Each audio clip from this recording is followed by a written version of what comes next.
Okay, so the next step is we need to make this look real. And to do that, we're definitely going to have to modify a few things. So I think I'm going to start with the duck back here. Okay, so I'm going to turn the other ones off for now. And I can even turn this off. And as you can see, I think I might even make this duck a little smaller because it's in the background a little bit more. Just like this.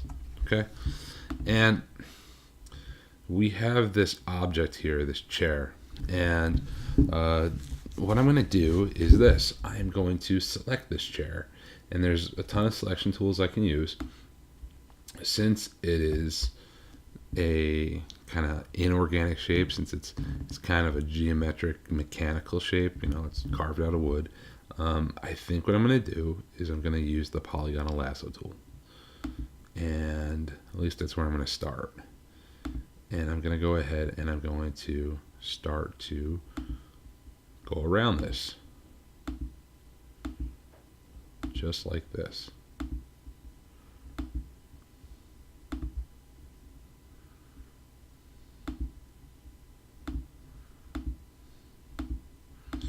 And I'm just going to go ahead and grab kind of a big section of it. That'll work, okay?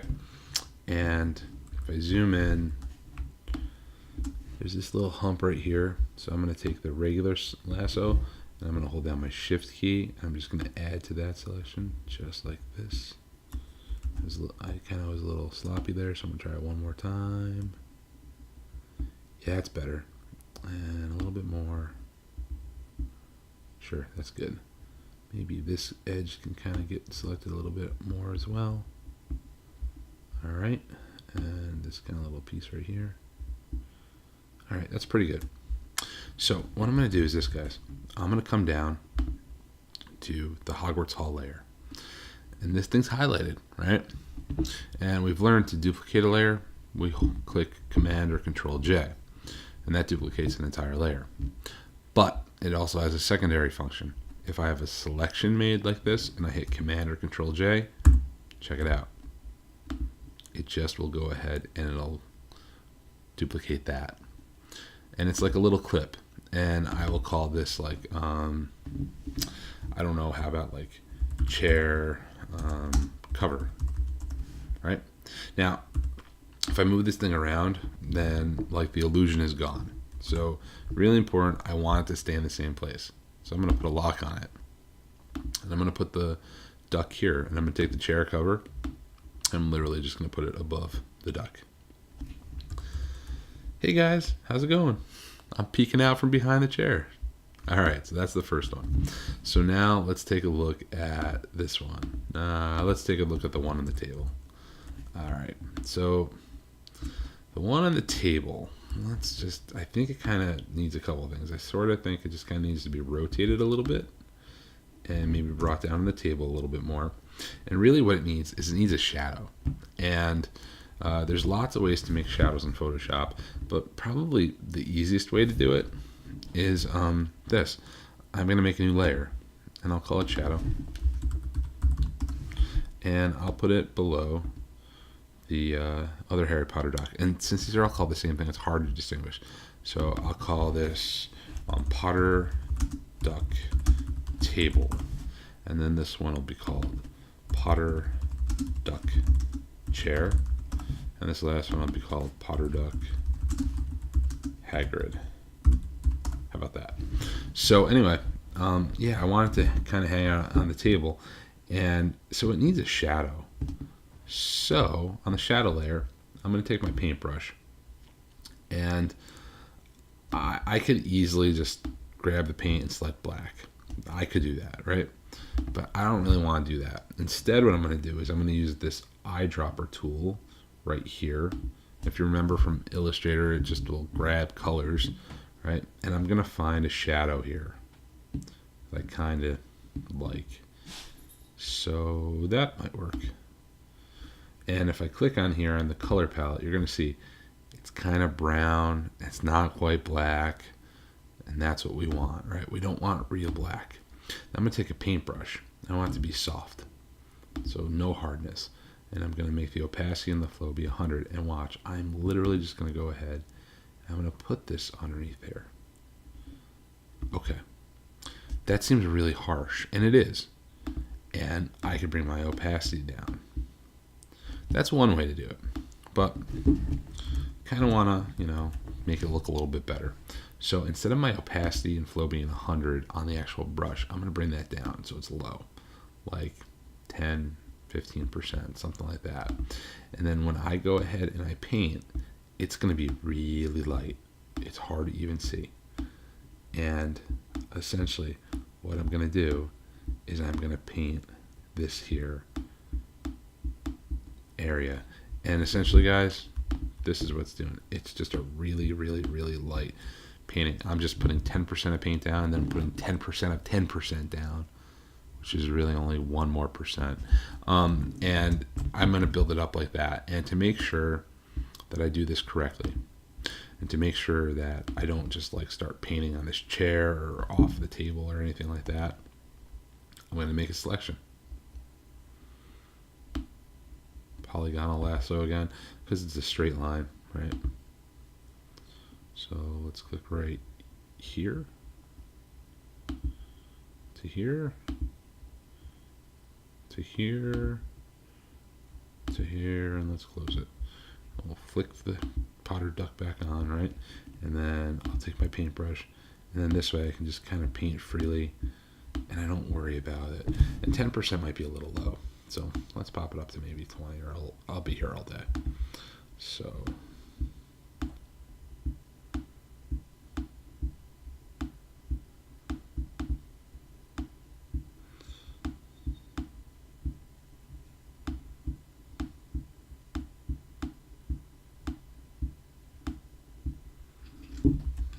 and zoom out, and let's see without the shadow on, and there's the shadow on, without the shadow, with the shadow, and that little shadow just does make some difference.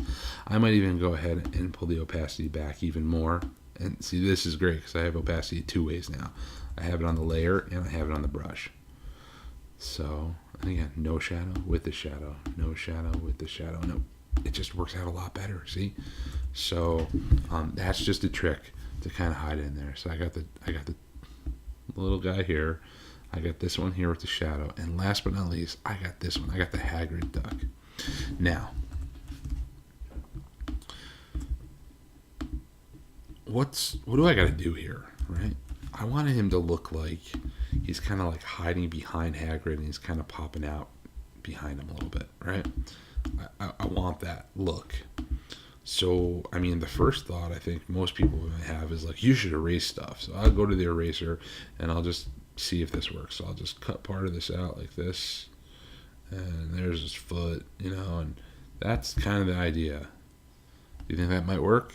I think it could. But erasers are destructive, so we don't want to do that. Instead, we want to do what's known as a smart eraser. We want to do what's called a mask. And a mask is a huge thing in Photoshop, okay? And so to mask things, what we want to do is we want to decide what needs to be erased. And we already know that. It's this duck right here. We need to erase that, right? But we're not going to use the eraser. We're going to use the mask tool instead. So we're going to have the layer highlighted like this. We're going to click on this little square with a circle in it on our layer palette. And we get a layer that I'm going to make our layers a little bit bigger, I think, if I can. Oops, panel options. Yeah, let's make them bigger. Sorry, I thought they were bigger. So anyway, so check this out. We get our duck thumbnail, and then we get this mask thumbnail. And see how we can click between the two of them? So the way masks work is this. Black will make things go away, and white will bring them back. So black conceals and white reveals. And we use a paintbrush to do this. That's the easiest way. So, and we tend to use a hard edge brush. And we want to make sure that we're using pure black and pure white. So before we do anything, we just tap the letter D, as in dog, or default, on our keyboard, and it will default to pure white and pure black. No issues. So then I'm going to click on our paintbrush. and see how its opacity is 19 and it's a soft edge brush because it remembers the last thing. So I want this opacity to be up to 100. And I really want this brush to be hard right now. Okay? And watch. I'm going to go ahead and click to black. I'm going to increase my brush size and I'm going to paint away. And get rid of this. Okay. Now, I obviously have gone rid of too much, right? Which is okay, because watch, I can click on the white, I can flip-flop this back to white, and check it out. I can bring it back. So this is smart erasing. And if I save this document, I close it, I can come back, I can do this again, and close it again, and come back in a week and do it again, in a month, in a year, and 5 years. Masks have been in Photoshop definitely since I started, but I don't want to say since like the beginning, and if not the beginning, then like Photoshop 2 or 3. So they've been there for a while. So what I tend to do is I kind of get rid of a bunch, right, first, like this, and then I'll go in with a much smaller brush, and I'll fine tune it. And if there are straight lines, and this is kind of a straight line, watch, I'm going to click once, and then I'm going to hold down my shift key, and I'm going to click again. And I have a trackpad right now. I'm using a laptop. So this is definitely doable, but it's a lot easier if you have a real mouse. So if you guys have laptops, you can do it, but it's definitely easier to paint and to draw and to do all that sort of stuff with a real mouse. So here we are. Wrap this around his little foot. And the idea that we're trying to kind of get here is that Harry, my Harry duck, anyway, my Harry Potter duck, is just kind of hanging out behind Hagrid, kind of like hiding behind him, sort of, and kind of peeking out a little bit. Kind of like the other one was peeking out behind the chair, except this one is peeking out behind this guy, right? And I'm doing this one with a mask, and I did that one with kind of a cover. And how does it look? Pretty good, right? Now, it needs a shadow too, because everything else has a shadow here, and it would stand out if it did. So I'll go to the shadow brush, and when I go to that, right, it still has that that like brownish color. And remember that opacity, we want to work pretty low. So let's do that. And we had a soft edge before. We're going to bring that back as well. And I'll go ahead and I'll just kind of put this there. But wait a minute, it's going on top of my Harry Potter duck. Whoa, why is it doing that? I don't really want it to do that, do I? Probably not. How do we prevent this? Well, it's just on the layer above it. Will it matter to this one if I put this underneath this other layer? Not at all. But it makes this layer work. So we want to do that.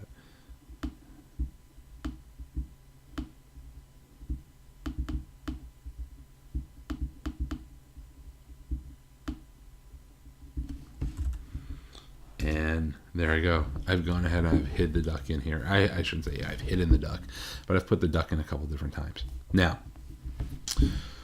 is it done yet? It's on its way. It's almost there. There's a couple things that we can do to kind of also help bring this whole thing together. We can do a photo filter. So we're going to go all the way to the top, right? And we are going to go ahead and click over on the layer palette, and we're going to click on this little thing that looks like a half moon cookie, and we're going to click on one of those adjustment layers. We played with them a little bit, right? So we're going to go and let's do like a photo filter. And let's do, I don't know.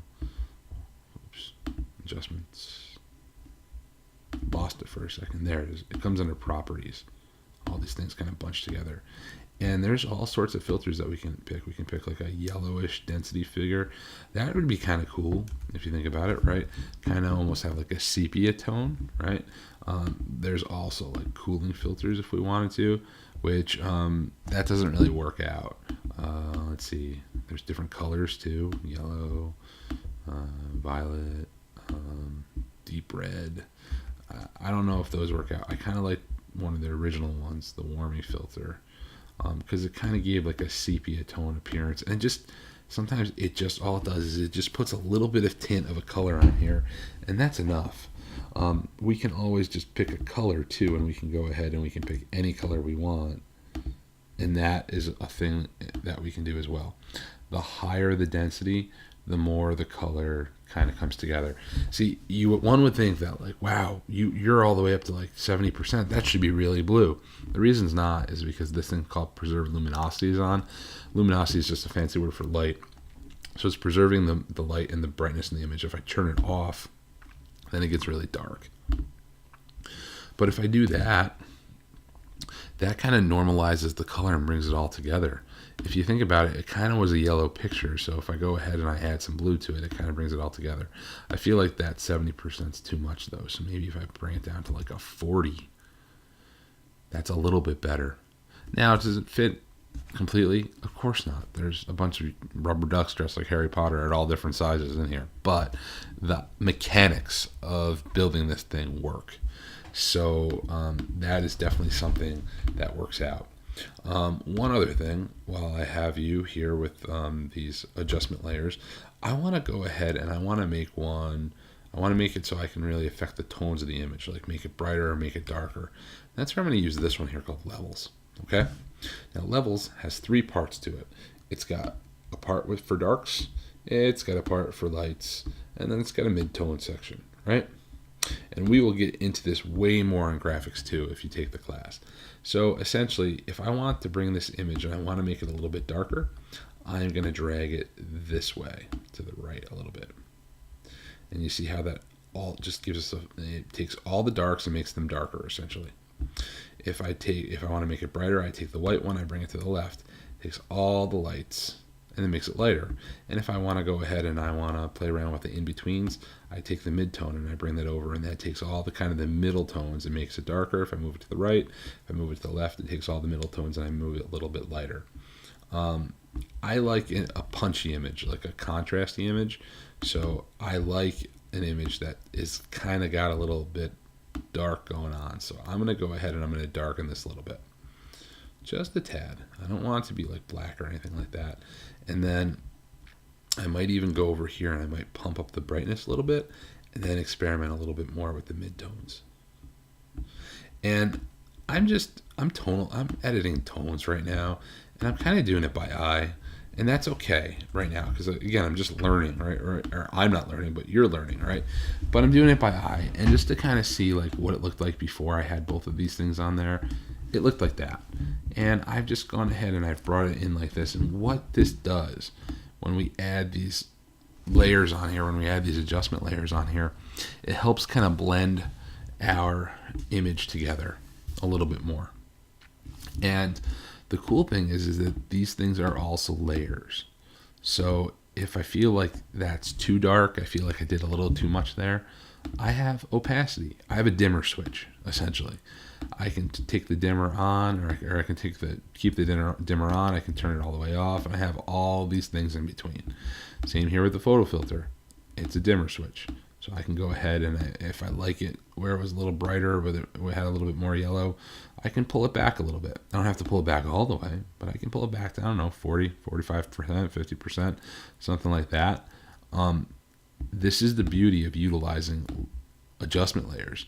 Not only do you get all the ability to change them, but then you get the ability to go ahead and modify them even more with the opacities. So that's pretty killer. Now, this thing's pretty close to being done, I think. But I feel like it needs one last thing. And it's, because I kind of want to make like a postcard, if you would. And I'm going to utilize a little bit of type. Why?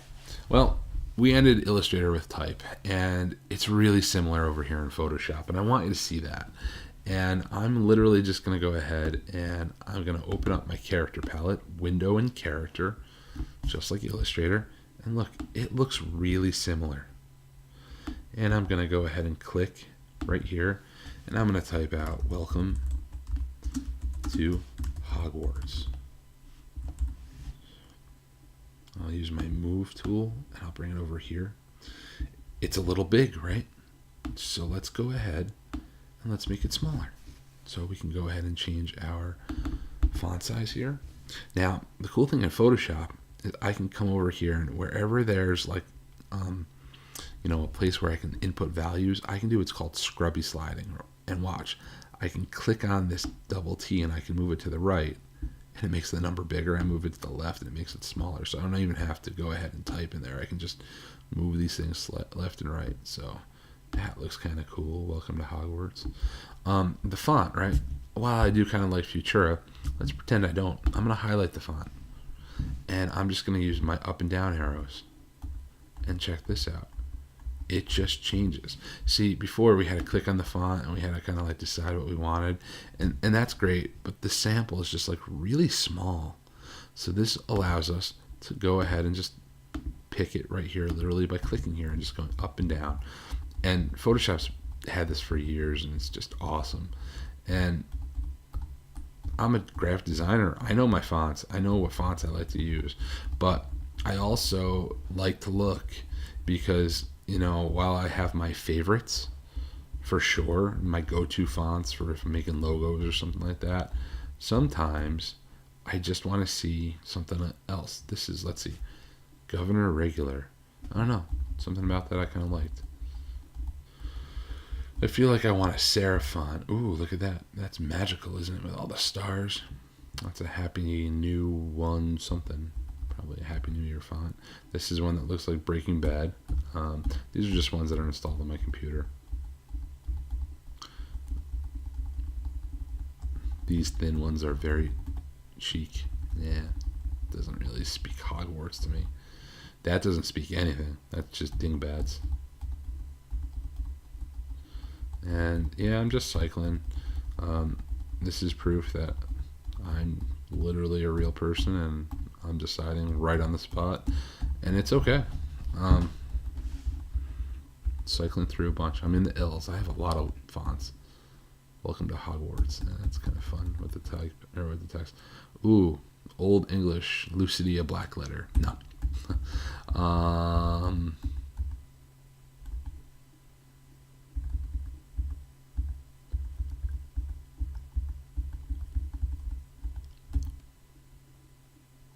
I kind of like that lunchbox, but I like the bold one.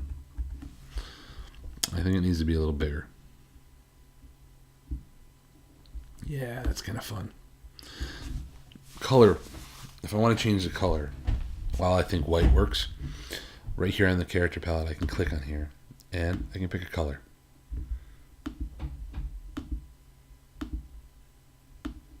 And I think white works best just because there's all that busy stuff back there, so I am going to keep it white. But it looks a little plain. So what I'm going to do is, last but certainly not least, is I'm going to experiment with these things called layer effects. And they are right over here in this thing that says FX. So I have my layer highlighted. I have this thing here that says FX. And I'm going to go ahead and I'm going to try out a drop shadow. And this window opens up, and you kind of want to, you don't want it to be here. You want to be off to the side so you can see what's going on, right? And we have all these different sliders here for drop shadows. When we move the distance, it moves the shadow, as you can see.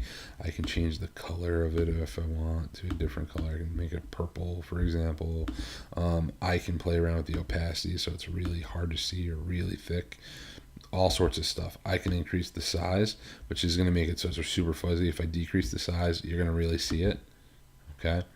I can do all sorts of different things. Spread only works with if size is turned on. So I'm probably going to increase the size a little bit and then increase the spread. I don't necessarily need to see the words. The cool thing too about drop shadows is I can literally grab them and I can move them around. So I can visually decide how I want to set these things up. And I kind of dig it like that. That's kind of fun. And there's a bunch of stuff I can do here. If I wanted to change the color, I could go to color overlay and I could change to whatever I want. If I wanted to put a gradient in here, I could click on gradient overlay. I could pick a gradient like this crazy color gradient. I could put that in there, but I don't want to do that. I could put a pattern in here if I wanted to. And look, I can put a pattern in the text. Again, cool, but I don't want to do that. What I do want to do is I want to do this thing called bevel and emboss though. And why? Because one, it's an easy kind of bang for your buck, and two, because if I recall correctly, the Harry Potter titles all were beveled and embossed. So the way that bevels work is we have the ability to outer bevel, or to inner bevel, or to emboss, or to pillow emboss, or to stroke emboss, all these different things. Personally, I'm a fan of inner bevel. And we can do it smooth or hard or soft. I kind of like hard. And we can play around with depth. Now, what I've got here is I've got like silver looking font right now. The Harry Potter font was always kind of gold. I wonder if I did a color overlay and I made it like a yellow. Hey, look at that. Now I kind of got like a golden looking font. And that sort of works too. All right, so we're cooking with some gas here now. So I have my depth, and I can play around with that.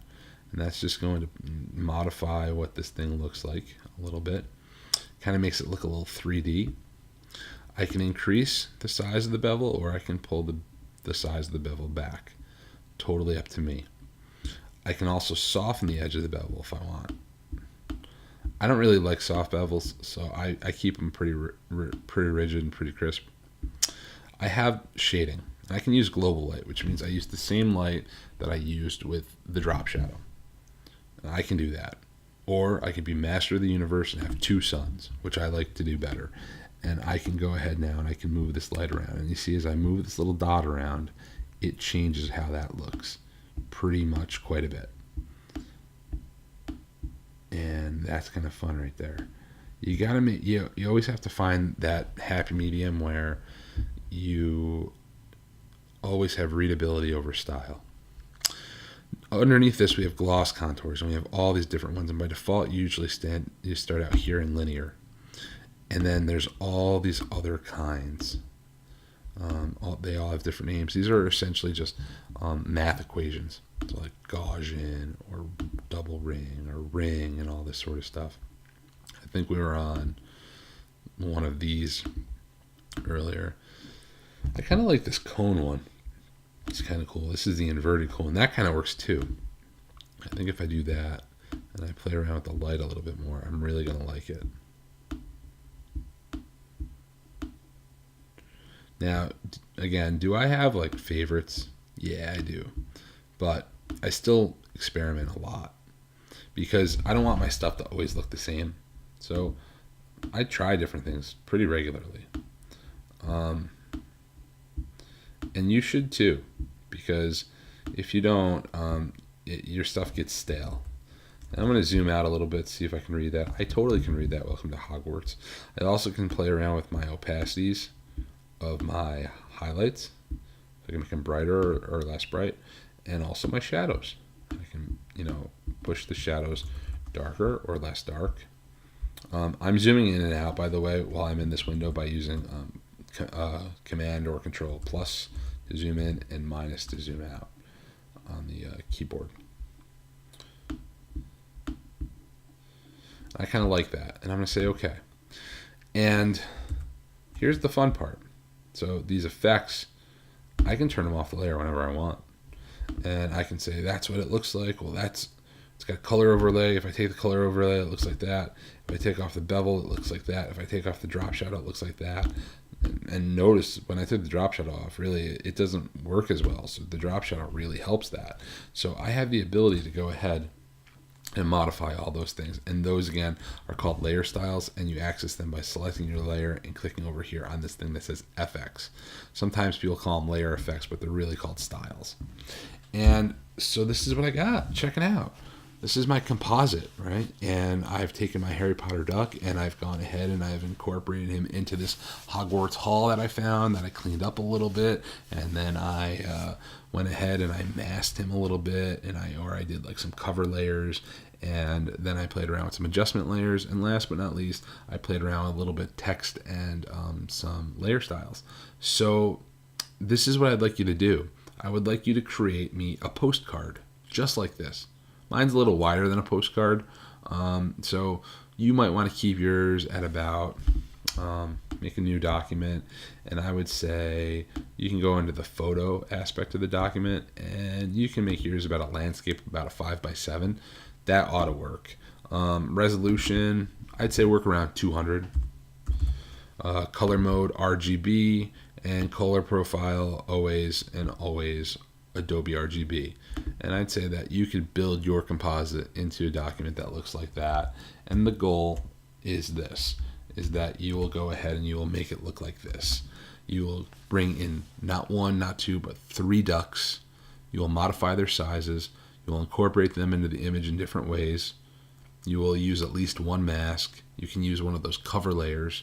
And then you can find other things like, if you need a shadow, you can put that in there. Play around a little bit with the adjustments. Go ahead, put a photo filter on it. Adjust its tonal values.